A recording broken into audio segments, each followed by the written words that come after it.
abrimos este programa con Fernando Turner, que está con nosotros esta tarde, consejero fundador de la ANEI, la Asociación Nacional de Empresarios Independientes, exsecretario de Economía y del Trabajo del Estado de Nuevo León y, por supuesto, un importante empresario aquí en el Estado. Fernando, ¿cómo te va? Buenas tardes.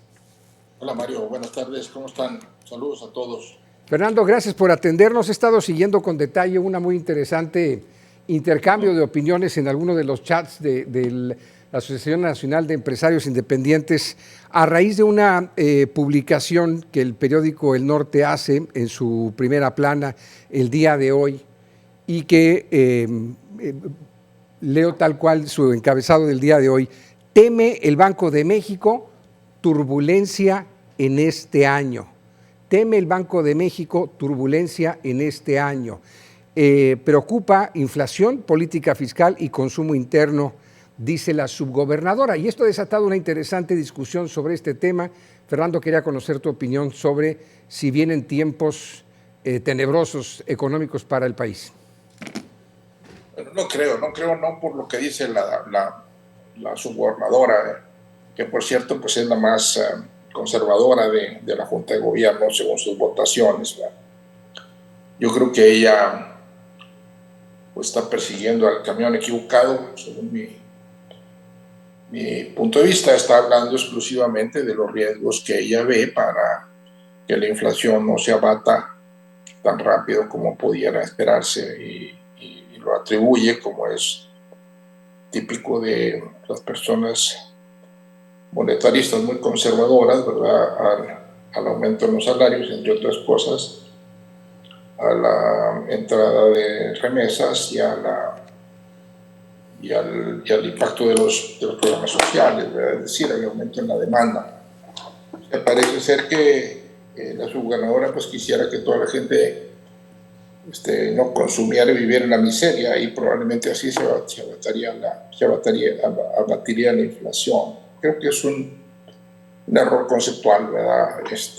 Pero propio de personas con esa formación y ese corte, ¿verdad?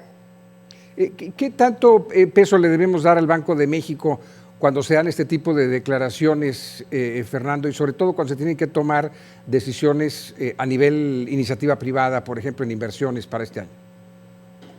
Bueno, el Banco de México en sí, su Junta de Gobierno es muy conservador y en general es una institución que tiene más reconocimiento del que yo diría merece, ¿verdad? Y ha logrado pues trabajar en los últimos años con una especie de blindaje, digamos, sin tener una responsabilidad real ni en la parte económica, de desarrollo económico, ni en la parte de bienestar, ni en nada, ¿verdad? Se escuda en que su única función es bajar la inflación y pues con eso, digamos, pues navega. Pero por otro lado, no ha tenido mucho éxito en bajar la inflación en los últimos 30 años.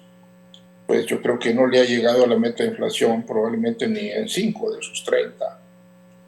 Pero es un banco muy conservador en general y esta señora, esta es una de las más conservadoras de la Junta, pues es la única que votó en contra de bajar la tasa de interés en la última Junta de marzo.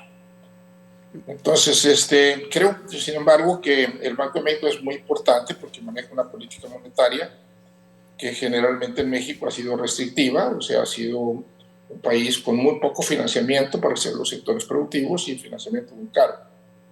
Entonces eso, y con una permanente presión en el pedal de freno, ¿verdad? Es que para combatir la inflación, es decir, haciendo más escaso el financiamiento y más caro. Eso genera sistemáticamente una apreciación de la moneda, del peso, o sea, una apreciación del peso. Mucha gente lo atribuye, digamos, al mercado, que es el mercado, pues en primer lugar es el Banco de México con sus tasas de interés.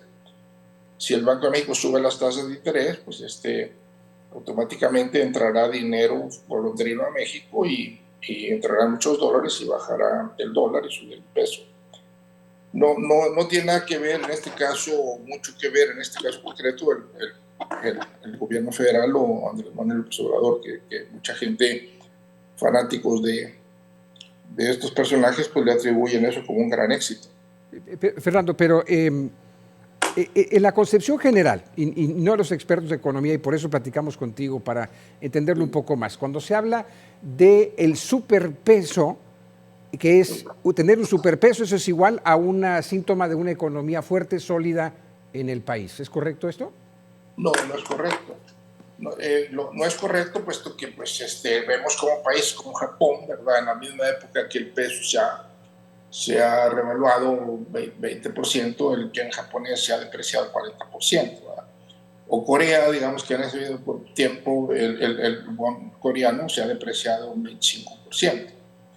Eso quiere decir que ahora con nuestro peso pues compramos probablemente 50-60% menos que lo que puedes comprar con un yen japonés o con un won coreano. Entonces la competitividad de las empresas está seriamente amenazada. O sea, es mucho más barato ir a comprar a Japón y a Corea o su tipo de cambio que a fabricar las cosas en México. Entonces no es que la economía esté mejor, es simplemente que esté entrando más dinero, o en este caso concreto de México se está especulando más con la moneda en los mercados de futuros de exteriores, ¿verdad?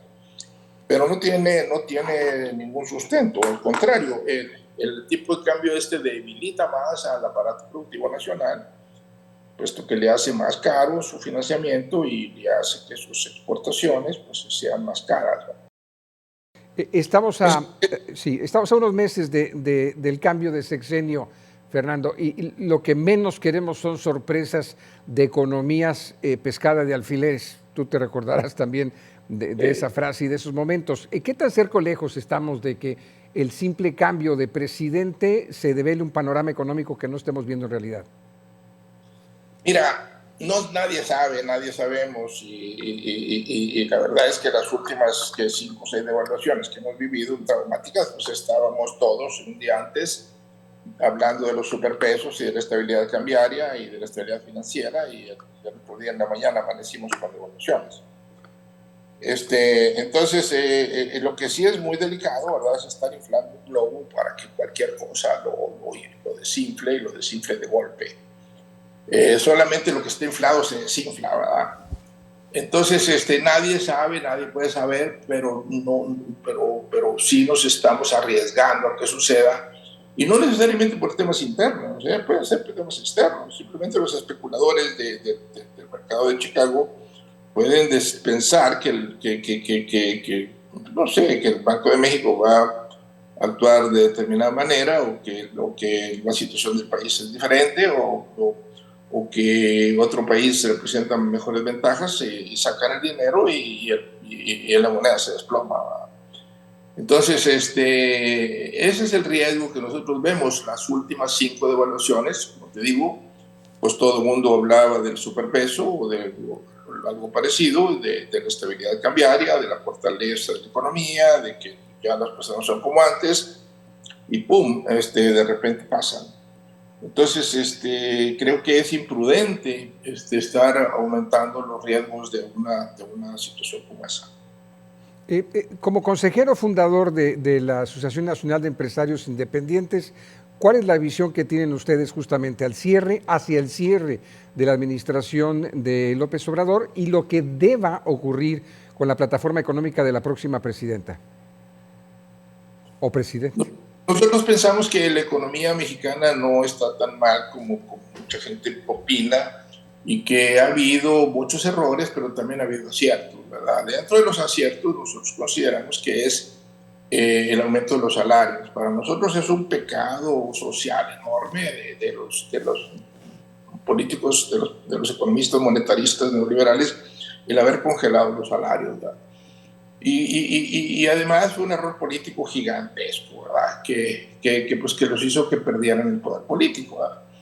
Entonces, ahora ojalá que los que apoyan una opción diferente a la de la 4T, pues no vayan a cometer el error de apoyar las ideas como la de esta señora consejera, de que los salarios adecuados son inflacionarios, ¿verdad?, o que la reserva, o que las remesas son inflacionarias, o que los programas sociales son inflacionarios, porque entonces pues menos van a acceder al poder. Se necesita unas ideas modernas, se necesita una idea donde se mejore la eficiencia interna de la economía. La economía está plagada de monopolios, de oligopolios, ¿verdad? Y cuando la gobernadora habla, y en eso sí le concedo razón, de que los servicios no han bajado, siguen subiendo, pues son servicios porque eso los otorgan principalmente los oligopolios, los cuates, ¿verdad?, de este gobierno y de los anteriores, ¿verdad?, los concesionarios, los grandotes. Entonces, en eso sí tiene razón, pero eso no se corrige con política monetaria. Se corrige con acciones legales, ¿verdad?, con un cambio en la Ley Federal de Competencia Económica y con un cambio en la Comisión Federal de Competencia Económica. Y se combate con acciones bien concretas de gobierno.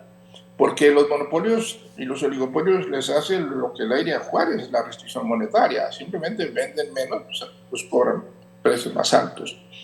Entonces, necesitamos más competencia interna, necesitamos la destrucción de las estructuras oligopólicas y monopólicas también. Necesitamos que Pemex y CFE sean ejemplo aunque sean monopolios de propiedad federal, sean ejemplo de trato correcto al consumidor y a la sociedad. Entonces, eso es lo primero. Lo segundo es que el Banco de México necesita salirse de esa esfera muy cómoda de decir, no, pues mi problema no es la economía, mi problema es más la inflación, y además ni siquiera ese objetivo lo cumple. Sí. Y al mismo tiempo tiene un sistema financiero rentista, minúsculo, concentrado en ganar dinero, prestándole al gobierno y no a las pymes. Entonces se necesita un cambio muy radical en todas esas reglas impuestas por el Banco de México, la Secretaría de Hacienda, para que tengamos un sistema financiero adecuado a este país.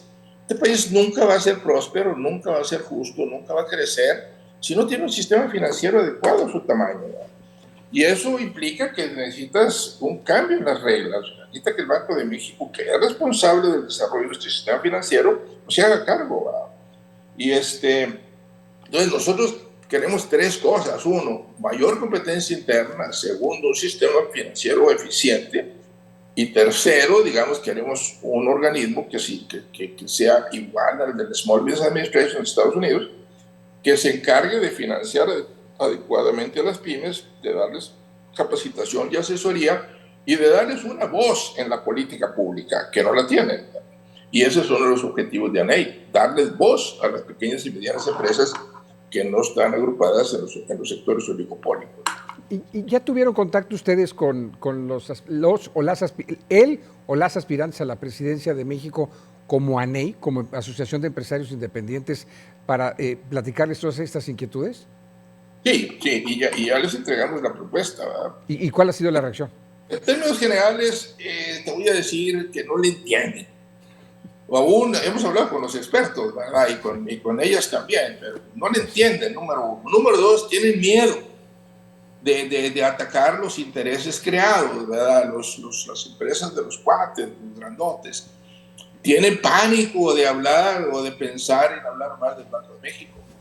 Si el Banco de México está peor, está mejor, una posición mejor que la Virgen de Guadalupe, ¿verdad? La Virgen de Guadalupe todavía algunos la critican, al Banco de México nadie, nada más unos poquitos. Entonces, no le entienden más al tema del Small Business Administration, que es una cosa más concreta, digamos, quizás más vendible políticamente, y en eso sí han dicho, sí, han pedido nuestro apoyo para darles una propuesta detallada. Y lo vamos a hacer. Nosotros le dijimos, si ustedes verdaderamente tienen interés en esto, nosotros metemos dinero y abogados para hacer una propuesta concreta y detallada del Small Business Administration mexicano y también de las modificaciones que se requieren en el sistema financiero mexicano, en la parte legal, para que el sistema financiero deje de ser, como decimos, minúsculo, rentista, ¿verdad?, elitista y concentrado en el sector público, y que llegue el financiamiento de las pymes.